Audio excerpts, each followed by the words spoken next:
పండుగ సందర్భంగా జేఎంబీ ప్రార్థన కొండపై ఉదయకాల ప్రార్థన ఘనంగా నిర్వహించారు.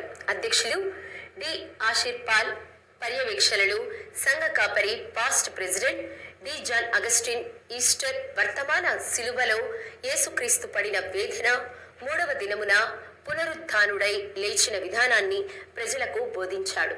కార్యక్రమంలో సెక్రటరీ డి ఆశీర్వాదం, సత్యకుమారి, గ్లాడిస్టన్, మెంబర్లు సుమతి, పవిత్రన్, చిరంజీవి, ప్రమోద్, జాన్సన్, శ్రీలత, ఎగ్జరా, వినయ్ కుమార్, ప్రసాద్, రేషన్ తదితరులు పాల్గొన్నారు.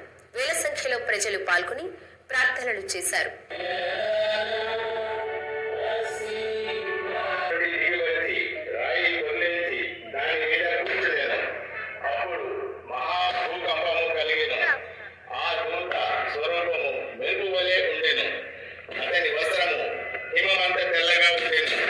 అతనికి భయపడటం వలన కావలి వారు వణికి చచ్చిన వారి వలె నుండిరి.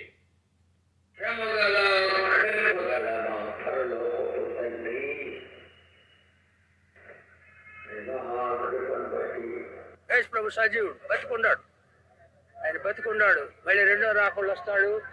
యేసుప్రభు నామని బిడ్డలు అందరినీ కూడా పరలోకం తీసుకెళ్తాడు. మరణం లేదు.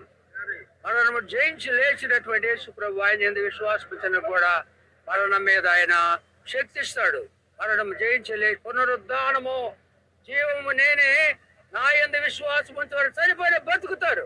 మేము నమ్ముతాం. అన్ని కూడా బైబిల్ గ్రంథాన్ని 3000 భాషల్లో తర్జుమా చేశారు. ఎన్ని భాషలయా? భాషల్లో ఏ గ్రంథం చేయలే. ఆది హెబ్రీ గ్రీకు భాష నుంచి 3000 భాషల్లోకి తర్జుమా చేశారు, తెలుగులో కూడా. కాబట్టి మీరందరినీ ప్రభు దీవించిన మీడియా వాళ్ళందరినీ ప్రభు దీవించిన. నేటి మాట.